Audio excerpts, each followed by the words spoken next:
Hello વિદ્યાર્થી મિત્રો, open study point open for all ચેનલમાં આપનું સ્વાગત છે. આજે આપણે શીખીશું ધોરણ 9 વિષય ગુજરાતીની સ્વાધ્યાયન પોથીનો પાઠ 3 પછી સાંભળ્યો જી બોલ્યો ના સ્વાધ્યાયના પ્રશ્નોના જવાબની સમજ મેળવશું. તો ચાલો શીખીએ પાઠ 3 પછી સાંભળ્યો જી બોલ્યો ના સ્વાધ્યાયના પ્રશ્નોના જવાબની સમજ.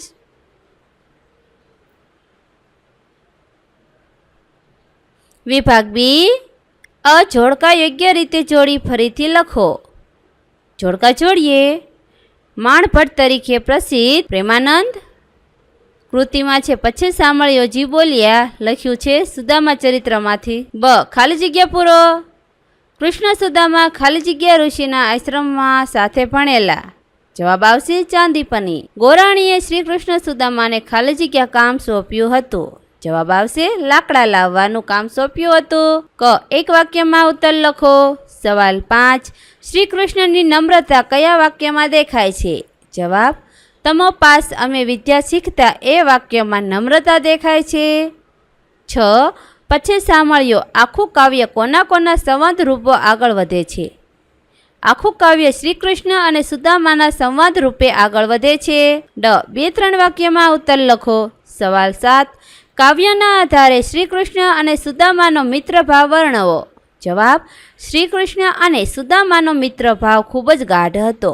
બંને મિત્રો એક જ આશ્રમમાં ભણતા હતા. બંને વચ્ચે નાનપણથી જ પ્રેમ હતો.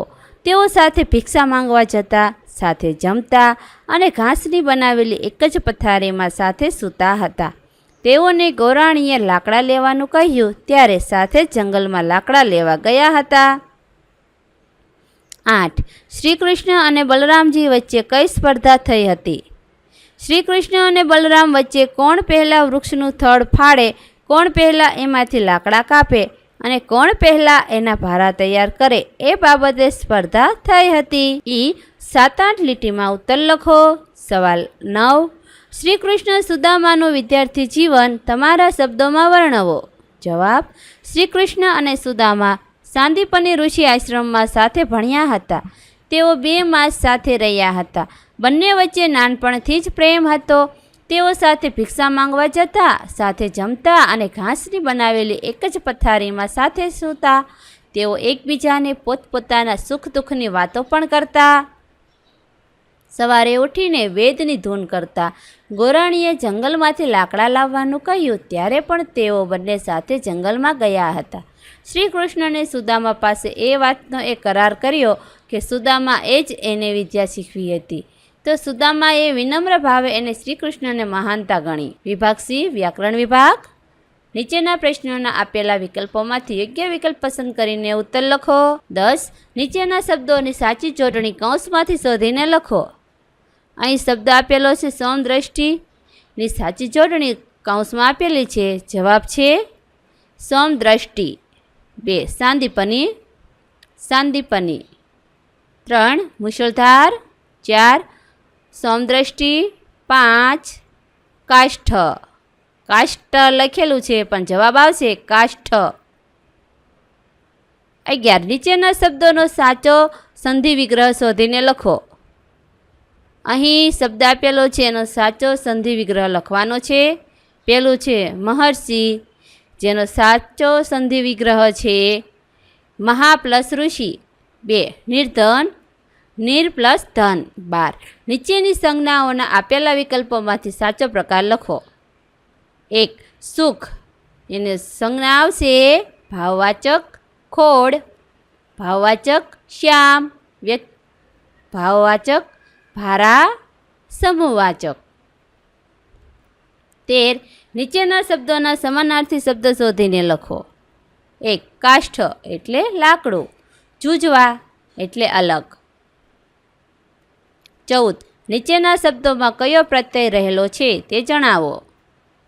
1, મોટાઈ પરપ્રત્યય લગેલો છે, અવકૃપામાં પૂર્વ પ્રત્યય. 15, નીચે આપેલા શબ્દોના લિંગ ઓળખાવો. કુહાડો પુલ્લિંગ, દેહ પુલ્લિંગ, ગુરુજી પુલ્લિંગ, ખોડ નપુંસકલિંગ. 16, નીચેના વાક્યોમાં કયો અલંકાર છે તે જણાવો. પેલું વાક્ય છે સકળ લોકોમાં સહુને વંદે. આ વાક્ય છે વર્ણાનુપ્રાસ અલંકાર. વાદ વધ્યો બેઉ બાંધવે તને સાંભળે રે. વર્ણાનુપ્રાસ. પછી દારિદ્ર ખોવા દાસનું સમદ્રષ્ટિ શ્યામે કરી. રૂપક અલંકાર. 17. નીચેના શબ્દોના સમાસ ઓળખાવો. 1. રણછોડ, ઉપપદ સમાસ, સુખ દુઃખ, દ્વંદ્વ સમાસ, મહારાજ, કર્મધારય સમાસ. સમદ્રષ્ટિ, કર્મધારય સમાસ. માંગ્યા પ્રમાણે ઉત્તર લખો. 18. નીચેના વાક્યોમાંથી વિશેષણ શોધી તેનો પ્રકાર લખો. અહીં વાક્ય આપેલા છે તેમાંથી વિશેષણ શોધવાનું છે, ત્યારબાદ તેનો પ્રકાર લખવાનો છે.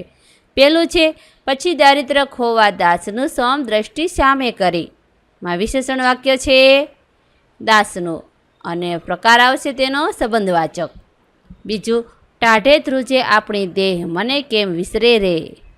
ધ્રુજે વિશેષણ છે જેનો પ્રકાર છે ગુણવાચક. ત્યારબાદ 3. પાછલી રાતના જાગતા તને સાંભળે રે. પાછલી અવિકારી પ્રકાર છે. આપણે 2 મહિના પાસે રહ્યા તને સાંભળે રે. 2 સંખ્યાવાચક. સુખ દુઃખની કરતા વાત મને કેમ વિસરે રે. સુખ દુઃખ સંબંધવાચક. 19. નીચેના વાક્યમાંથી સર્વનામ શોધો.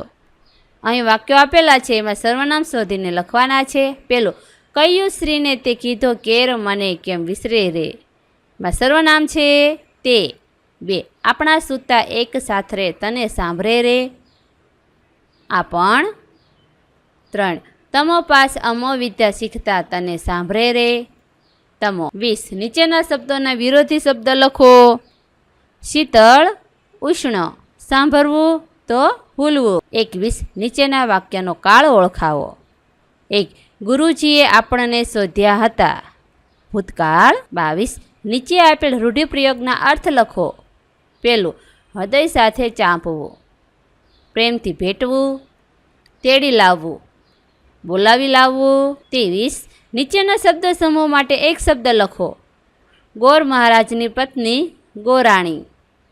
ધોધમાર વરસાદ, મુશળધાર, ચંદ્ર જેવી શીતળ દ્રષ્ટિ, સમદ્રષ્ટિ. મોટું જૂનું લાકડું, મોટું થડ. વિભાગ ડી લેખન વિભાગ. પદ્યાર્થ ગ્રહણ. નીચેનું કાવ્ય વાંચી તેની નીચે આપેલા પ્રશ્નોના ઉત્તર આપો. નીચેનું કાવ્ય વાંચી તેની નીચે આપેલા પ્રશ્નોના ઉત્તર આપો.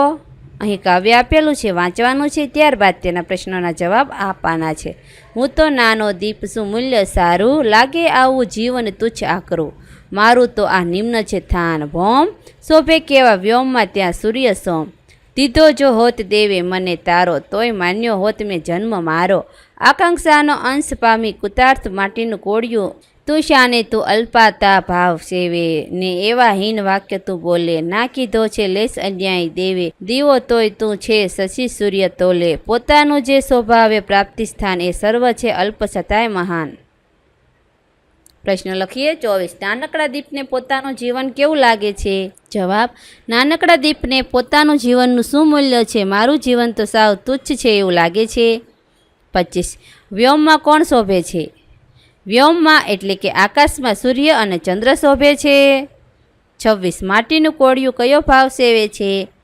માટીનું કોળિયું લઘુતાનો ભાવ સેવે છે. 27. કોળિયાને કવિ શું કહે છે? કોળિયાને કવિ કહે છે કે દેવે તને અન્યાય નથી કર્યો, તું નાનો છે છતાં ચંદ્ર અને સૂર્યની સાથે તારી સરખામણી થાય છે. જે પોતાનું સ્થાન જાળવે છે તે મહાન છે. આ વિડીયો નિહાળવા બદલ આપનો ખૂબ ખૂબ આભાર અને ઓપન સ્ટડી પોઈન્ટ ચેનલ તરફથી વિડીયો નિહાળવા બદલ આપનો આભાર. આવા બીજા વિડીયોઝ નિહાળવા માટે અમારી YouTube channel open study point અત્યારે જ સબસ્ક્રાઈબ કરો.